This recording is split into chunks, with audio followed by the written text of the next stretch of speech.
Un double coup dur pour ZTE et Huawei, sans doute les deux entreprises de communication les plus controversées au monde à l'heure actuelle. Ces entreprises chinoises, à la pointe de l'Internet haut débit de nouvelle génération, ont été désignées par la Commission fédérale de la communication comme un risque pour la sécurité nationale, craignant que leurs équipements ne soient utilisés pour l'espionnage et les cyberattaques.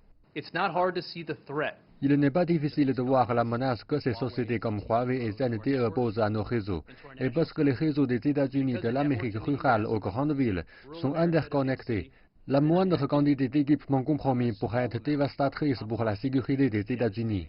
Et la Commission interdit également aux entreprises de communication américaines qui utilisent des équipements de Huawei et de ZTE d'utiliser un fonds de subvention d'une valeur de 8,5 milliards de dollars. Elle propose d'ailleurs de remplacer cet équipement. Dans un communiqué, Huawei estime que cette désignation est basée sur des insinuations et des suppositions erronées et signifie que les écoles, les hôpitaux et les bibliothèques des régions rurales d'Amérique risquent de perdre leur connexion Internet. Ils sont desservis par une douzaine de sociétés de communication qui ont profité des prix concurrentiels de Huawei et de ZTE. Huawei et ZTE, qui disposent de 30 jours pour contester la décision de la Commission, sont pris dans une bataille commerciale menée par le gouvernement Trump contre la Chine. Bien que les deux parties aient conclu verbalement un accord préliminaire pour résoudre leurs différends, celui-ci n'a pas encore été ratifié.